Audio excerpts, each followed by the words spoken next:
For today's reading, I'm going to be reading an excerpt of the upcoming ISIS series story, ISIS Imitation of Life.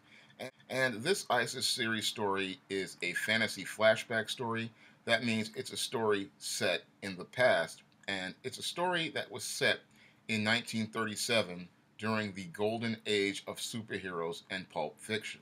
And in this story, ISIS helps a young pledge of her Theta sorority actualize her potential while dealing with Jim Crow. This is a story that is meant to show people that there were black heroes during the golden age of superheroes and pulp fiction, and the way we approached being a hero was completely different due to racism and Jim Crow. I'm hoping you enjoy this little excerpt, and I'm hoping you pick up the book when it's released in the future. July 1937. Alma and I shuffled out of the lobby of the Carlsbad Theater with disappointed looks on our faces. I could think of a better way to spend a Friday evening. That was one of the worst movies I've ever seen in my life. My best friend gives me an I told you so look as we push past the tall, ornate doors of the theater and step out into the balmy air swirling around Oneonta County's Main Street. She warned me about Imitation of Life, but me, being the open-minded intellectual, I had to see it for myself so I could form my own opinion. I told you weren't going to like it, Alma says. Yeah, but I had to see it for myself. I'm sorry I wasted my time with that crap. I'm sorry I wasted my money. I can think of a better way to spend 10 cents. Yeah, we could always watch one of those westerns where your people wind up being portrayed as a savage. Alma grimaces on the job, but I know how she feels. In between the coons, minstrels, and blackface and Indian squaws, we colored people don't have many options for seeing ourselves at the movies these days. I thought this movie was going to make a real statement about Negro people, but I should have known better than to trust anything that comes from Hollywood. Next time we go to the movies, I'll let you pick the feature, Almy. Let me draw my sorrows in a root beer float at Chester's, and we'll call it even, Andy. We marched a few stores down Main Street towards Chester's drugstore. As we pushed past the tall wood and glass door, the bell rings on it, alerting Chester to our presence. When the short, stocky, chocolate-colored man dressed in a white shirt, apron, and bow tie looks across the counter, he greets us with a friendly smile. Afternoon, Miss Andy, Miss Alma, Chester greets. Y'all awful dressed up for a Friday afternoon. Something going on in town?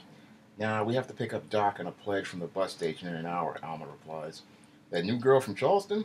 I hear she's a real smart one. Got herself a master's degree and everything.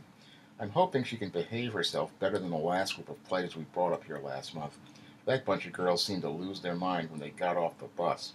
Once they got up here, all they wanted to do was go to the dance hall, shoot crap, and flirt with the boys in town. I had to send all but one of them home Monday morning. Yeah, I'm hoping she'll be a real asset to the Thetas. That's if she can survive pledging us, Alma says.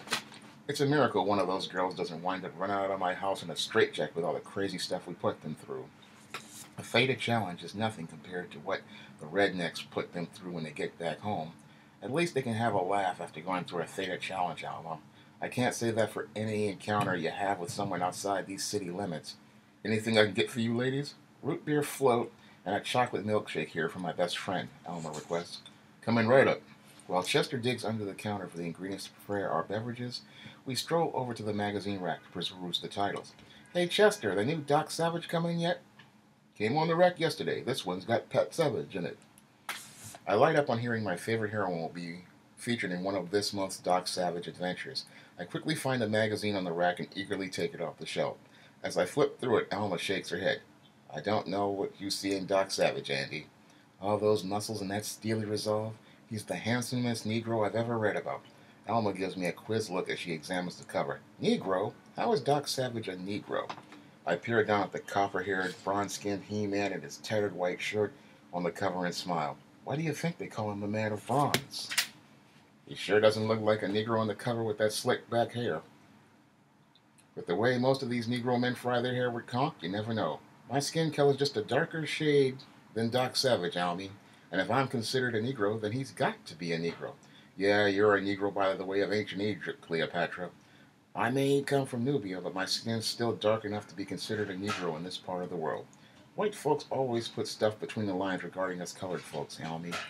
They don't want to admit good things about us, but they try to be covert about paying us a compliment.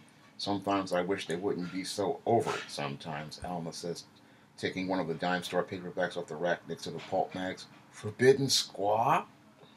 This one's probably about a young Cherokee who falls in love with a white man and has to make a choice between her people and her heart. I jab, taking the pulp novel from her. Aren't they all about that? Alma laughs, taking it back. I swear these white people see us Indian women as a hot piece of red-skin ass. But you Iroquois are far more sophisticated than that. I'd kick a white man in his crackerjacks if he ever touched me. This from the proud chieftain's daughter married to the town's most prominent Negro citizen. My buffalo man can have his way with me any time, Alma says as she puts her hand to her head and pretends to fawn. You think Forbidden Squaw was bad. Where do you get a load of this one? I say, taking a paperback off the rack. Mark of the Beast. We grimace, looking at the cover featuring a tall, muscular black man standing under the spotlight of a streetlight, looking lecherously at a blonde-haired, blue-eyed white woman fell to the pavement of a city street. How about this one, Alma says, taking another book off the rack. Half-Breed, the tragic tale of a mulatto woman. I roll my eyes, seeing a light, bright, nearly white woman on the cover, sitting next to a bed with a worried look on her face as she anxiously looks over at the white lover standing in the doorway. The only thing worse than the fiction is the non-fiction these days, I snarl, picking up a copy of the Amsterdam News on a display of Negro newspapers adjacent from the magazines.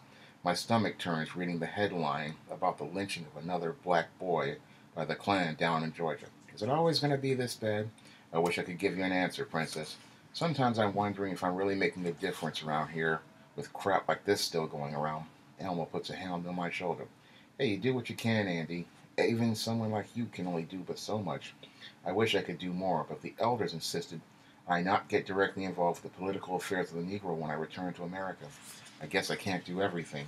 Before I can finish my statement, Chester lets us know our beverages are ready.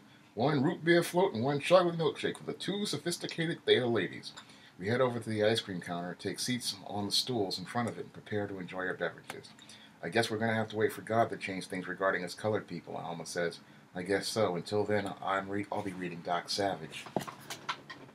I'm hoping to have Isis' Imitation of Life soon. Unfortunately, it's one of the books that has been delayed because I just haven't had the financial resources to pay an artist to design the cover. And if you could donate $1 or more to my PayPal or my Patreon, it would be greatly appreciated and it would help me get this book to the marketplace sooner rather than later.